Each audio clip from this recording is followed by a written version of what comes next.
उत्तराखंड में एसआईआर महाअभियान शुरू। सीएम धामी और राज्यपाल ने भरे गणना फॉर्म। मतदाता रिकॉर्ड में मिली गड़बड़ी तो मिलेगा नोटिस।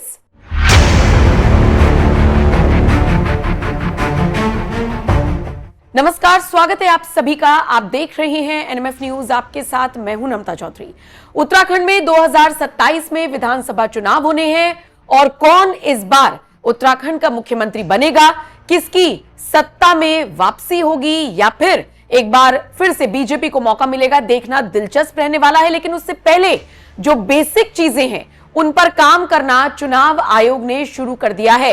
और इसी बीच एक बड़ी खबर यह मिल रही है कि उत्तराखंड में एसआईआर की प्रक्रिया या फिर यह कह लीजिए कि एसआईआर को लेकर महाअभियान की शुरुआत की जा चुकी है। इसकी शुरुआत सबसे पहले तो उत्तराखंड के मुख्यमंत्री पुष्कर सिंह धामी और उत्तराखंड के राज्यपाल से हुई। बताया यह भी जा रहा है कि जो मुख्य निर्वाचन अधिकारी हैं डॉक्टर BVRC पुरुषोत्तम, उन्होंने पुष्कर सिंह धामी को सचिवालय में गणना फॉर्म सौंपा, जबकि राज्यपाल लेफ्टिनेंट जनरल गुरमीत सिंह को भी वो गणना फॉर्म देते हुए नजर आए। इन दोनों दिग्गजों ने इस फॉर्म को भरने के साथ साथ उत्तराखंड की जनता को यह मैसेज देने की कोशिश की है कि अगर आप चाहते हैं कि उत्तराखंड का विधानसभा चुनाव पारदर्शिता के साथ हो, बिल्कुल ट्रांसपेरेंसी के साथ हो, कोई भी इसमें त्रुटि ना हो, तो सबसे पहले हमें मतदाता सूची की त्रुटियों को खत्म करना होगा।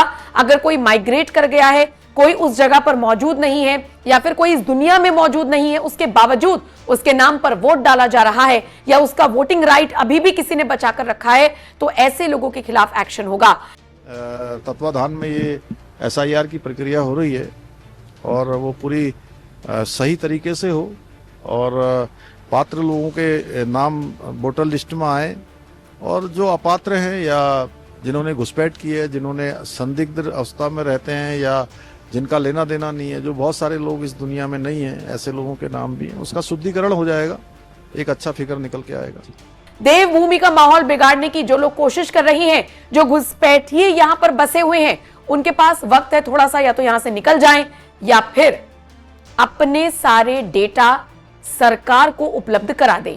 बताया जा रहा है कि 2003 से मैच की जाएगी मतदाता सूची और अगर कहीं से कहीं तक भी कोई त्रुटि मिलती है या कोई इफ एंड बट वाली स्थिति है तो बाकायदा एक नोटिस जारी होगा उस शख्स को और बाद में बस उसको अपने डॉक्यूमेंट्स प्रोवाइड कराने होंगे, ये बताने के लिए कि वो इस देश के ही नागरिक हैं।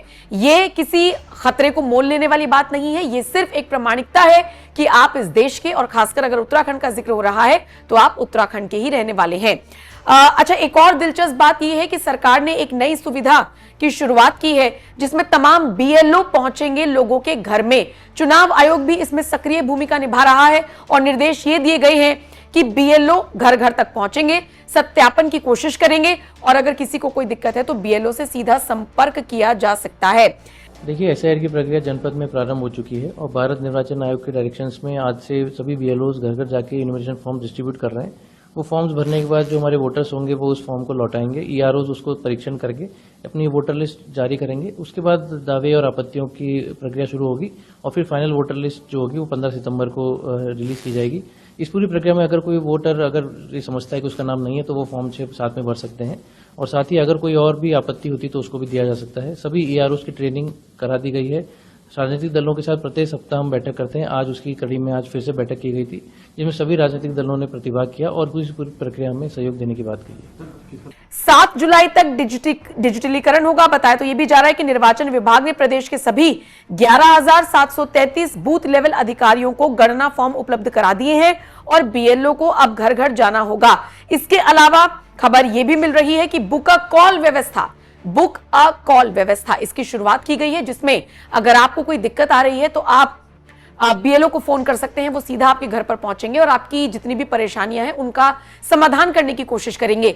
तो ये बड़े पैमाने पर एसआईआर प्रक्रिया या कह लीजिए एसआईआर महाअभियान उत्तराखंड में शुरू हो चुका है। और सबसे इंटरेस्टिंग पार्ट यह है कि बाकी राज्यों में जिस तरीके से विपक्षी दलों ने इसे मुद्दा बनाया था, उत्तराखंड में कांग्रेस के नेता इसका समर्थन कर रही हैं।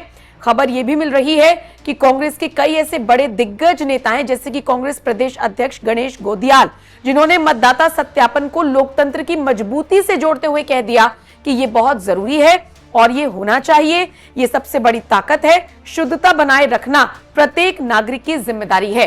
तो जाहिर सी बात है, अगर यहां पर विपक्षी दल के नेता इस तरीके से समर्थन कर रहे हैं तो ये आम जनता के लिए भी इजी होगा, चुनाव आयोग के लिए भी इजी होगा, सरकार के लिए भी इजी होगा और निष्पक्ष तरीके से चुनाव कराना भी संभव हो पाएगा। फिलहाल इस खबर पर आप क्या राय रखते हैं? कमेंट सेक्शन में आप अपनी राय हमें जरूर दें और बाकी खबरों के लिए एनएमएफ न्यूज देखते रहिए।